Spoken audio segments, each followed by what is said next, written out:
Hi, my name is Rui Murato and I'm running Enterprise Analytics for SAP. So the organization that is responsible to provide analytical insights to the company and the executive board. In this role, we have come together with our development department and controlling to come up with a completely new way of how we interact with data and how we analyze things. And the boardroom redefined is the result of that. And I will show you in a minute how this looks like. The technological foundation for this is S/4HANA. And it will completely reshape the way business are being run and also how executive board meetings are being run. On top of S/4HANA, there are different analytical assets. For example, the P&L Insight app, the Smart Business Executive Edition, and Cloud for Planning and Analytics. I've personally committed to go live with this internally in Q3. So our board will be using this solution to manage their board meetings and gain analytical insights beyond the ordinary. So let's jump into the topic. So you see the board meeting agenda, different items on there. One is the financial overview, which is owned by the CFO. The CFO would click on the agenda item, the screen opens, and by clicking the tile on this side here, the screen appears with real-time data being aggregated in a dashboarding kind of functionality, which is the Smart Business Executive Edition.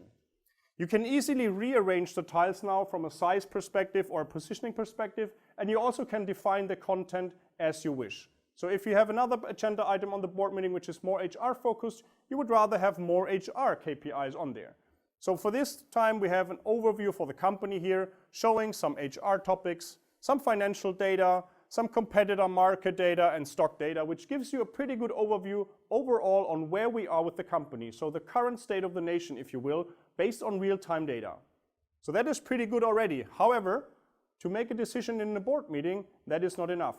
So you're looking at the financial overview and you may want to dig deeper into where are we today, how did we get there, and what kind of action do we may want to take to improve the current situation. To do that, you would click here.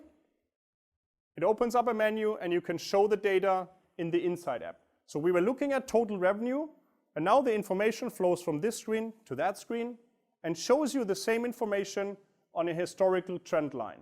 So it gives you more context around how did we get to the current situation. It shows you the historical revenues, and you now can easily compare these revenues with any other KPI that is in there. It could be CRM data, it could be HR data, and it could be obviously P&L data. So by opening up the menu here, you could now just add easily by drag and drop the total expense, for example, and it would now show the line of total expenses in the chart. And the interesting piece to that is that it really pulls the line item data. So now by that's the power of S/4HANA, you can now slice and dice this line item data on any dimension that is sort of stored in the underlying booking. So any dimension like a geography or a product or a customer name, you could slice and dice and drill into that area down to the single line item level. So that is really the power of S/4HANA. So there's an additional very interesting piece to that. That is again the revenue line. And I now can use our KXN engine, so our predictive analytical engine that we have, to really sort of predict the future. By hitting show prediction, what happens in the back is that all the data that we have from an historical perspective in the system are now being shot over to KXN, and there the model is being applied, which then enables us to predict the future. So it applies actual revenue, actual historical patterns. It also applies pipeline multiples, pipeline conversion rates to really look at how do we do in the future, how can we get to the revenue there. And the dotted line is now the estimation for the next 90 days, which is the horizon KXN uses for prediction. How do we do there in the next 90 days? So that is pretty good already. We had a look at the present. We understood the past. We managed to understand dependencies, correlations, and so on in the different areas. We had a look into the future. But to really make a decision about the future, we need more contextual information. And that is possible as soon as I click on 360 analysis. This screen opens up and gives you more contextual information around the story that we were covering. So in that aspect, it was revenue. We looked at revenue from a present historical perspective. And now looking into the future, obviously pipeline is very interesting because that is our future revenue. And now as I have the whole picture at one view, I want to show you the real-time capabilities here. If I open up the menu here and I click the actualize button, then it updates all the information that is on there. It just before said as of 10 minutes ago. Now it says as of just now. So you see the entire view was updated in real time. At any point in time in the board meeting where you rely on real-time information, you can update it and it goes back to the operational system, bringing up the new information. So coming back to our story, we were looking at revenue. We thought about potentially looking at the pipeline to understand what kind of actions do we may want to take to improve the overall situations. This chart here, the bubble chart, shows you the pipeline from a geographical perspective. So the color coding gives you the regions. And there, obviously, the light blue area seems to be the most interesting piece. If I click on one of these light blue bubbles, I see that it says North America. It says the pipeline or this specific deal has 17 million. So I get additional information around the specific opportunity. So now the board may want to look closer into North America. What can we do in North America to help improve the situation? To do that, I go back to this screen and I can now filter using the filter dimensions that I alluded to before to really go deep. So here is the regional filter. If I click on world, it opens up our regional structure. I go to North America and there I obviously select the biggest market, USA. The second I hit the go button, it now updates the overall picture here. So it applies the filter to this screen, shows me the new revenue, and it applies the filter to that screen, showing me the new bubble chart, which now is obviously only light blue colored because we're looking at North America. I will just go back to full screen mode. And the map is also updated to the USA view. The color coding in the map tells you where are your revenue drivers from the past. So it shows you dark green is actual revenue of the past, high, okay? So the main drivers are more from the Western region.